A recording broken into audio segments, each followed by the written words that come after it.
एक बात तो तय है कि अगर मन में कुछ बड़ा करने की इच्छा हो तो इंसान को रास्ते भी मिल ही जाते हैं। ऐसी ही इच्छा थी राजस्थान के बीकानेर शहर के गंगा विशन स्वरूप के अंदर, जिन्होंने एक छोटी सी भुजिया की दुकान से अपने जीवन की शुरुआत की और एक दिन हल्दीराम भुजिया वाले के नाम से देश से लेकर विदेश तक मशहूर हो गए। नमस्कार दोस्तों, मैं अमित दुबे आप सभी का हार्दिक स्वागत करता हूं। दोस्तों, हल्दीराम एक ऐसा नाम जिसे भारत का बच्चा बच्चा भली भांति जानता है और विदेशों में भी इस नाम का अच्छा खासा बोलबाला है। नमकीन, मिठाई, snacks, food, ice cream, dairy product समेत अनेक खाने पीने की चीजों का भारत का सबसे बड़ा ब्रांड हल्दीराम के सफलता की कहानी आप सुनेंगे अमित दुबे की जुबानी। तो बने रहिएगा हमारे साथ, क्योंकि इस वीडियो में होगी सिर्फ और सिर्फ हल्दीराम के सफलता की बात। हाँ दोस्तों, सन 1937 राजस्थान का बीकानेर शहर, जहाँ पर धनसुख दास नामक एक आदमी अपनी एक छोटी सी भुजिया की दुकान चलाकर अपने परिवार का पालन पोषण करते थे और उनके साथ उनके बड़े बेटे गंगा विशन अग्रवाल उर्फ हल्दीराम भी उनका हाथ बटाते थे। गंगा विशन अग्रवाल के मन में अपने इस पारिवारिक व्यवसाय को और आगे बढ़ाने का विचार आया और उन्होंने अपने भुजिया की क्वालिटी को पहले से ज्यादा बेहतर बनाने पर दिमाग लगाया। परिणाम स्वरूप उनका मेहनत रंग लाया और उनका भुजिया पूरे बीकानेर को भाया और देखते ही देखते उसने हल्दीराम भुजिया वाले का नाम पाया और वहीं से पलटी गंगा विशन अग्रवाल के किस्मत की काया। हाँ दोस्तों और आगे बढ़ते हैं और ये जानते हैं कि यह सारी कहानी क्या है। दोस्तों, कहते हैं ना कि सिर्फ एक बार सफलता की थोड़ी सी झलक दिख जाए तो आदमी उसकी ओर बढ़ता ही चला जाता है। और फिर क्या था हल्दीराम के दुकान के आगे ग्राहकों की ऐसी लाइन लगने लगी जैसे वहां पे फ्री में भुजिया के पैकेट मिलते हो। हाँ दोस्तों, ये सब चल ही रहा था। उसी बीच गंगा विशन अग्रवाल कलकत्ता में अपने एक रिश्तेदार के यहाँ शादी में गए और अपने साथ अपने बैग में कुछ भुजिया के पैकेट भी ले गए, जिसे खाने के बाद लोगों ने उनके टेस्ट की काफी तारीफ की और उन्हें सब कलकत्ता में अपनी दुकान खोलने की सलाह दी।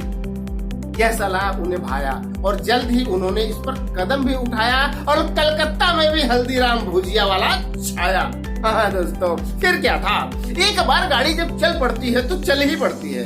पहले बीकानेर, फिर कलकत्ता, उसके बाद नागपुर होते हुए हल्दीराम एक्सप्रेस देश की राजधानी दिल्ली में पहुंचती है।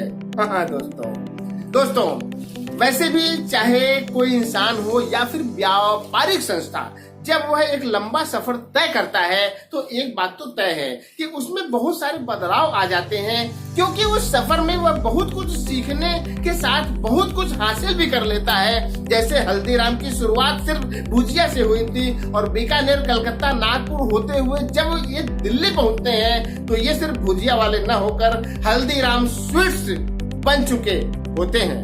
हाँ दोस्तों 1993 में जब मैं दिल्ली आया था तब मैंने हल्दीराम के चांदनी चौक वाले दुकान को देखा था और उनका ढोकला भी खाया था। वहाँ एक दुकान थी जो धीरे धीरे अपना दायरा बढ़ाते हुए आस पड़ोस के दुकानों को महंगी मुंह मांगी कीमत देकर खरीदते हुए एक बड़े रेस्टोरेंट में तब्दील हो गई। आज की डेट में दिल्ली में उन्होंने मथुरा रोड, वजीरपुर जैसे इलाकों में भी अपने आउटलेट उस समय खोल लिए थे। धीरे धीरे अपना दायरा बढ़ाते रहे और जैसे ही माल कल्चर की शुरुआत हुई उन्होंने दिल्ली, नोएडा, गाजियाबाद जैसे शहरों के प्रसिद्ध मालों में अपने रेस्टोरेंट खोलने शुरू किए, जो इनके सफलता के सफर में चार चांद लगाने में कारगर साबित हुए। हाँ दोस्तों, जैसा कि आप सभी लोग जानते हैं कि हल्दीराम के नमकीन के पैकेट भारत के कोने कोने में बिकते हैं। आपके बाजार, आपके मोहल्ले में भी बिकते होंगे, आप इससे इनकार नहीं कर सकते। हाँ दोस्तों, इसी तरह इनके लगभग 400 प्रोडक्ट भारत समेत दुनिया के अनेक देशों में बिकते हैं, जिनमें America, England, Canada, Japan, Australia, Sri Lanka और थाईलैंड जैसे देश शामिल है।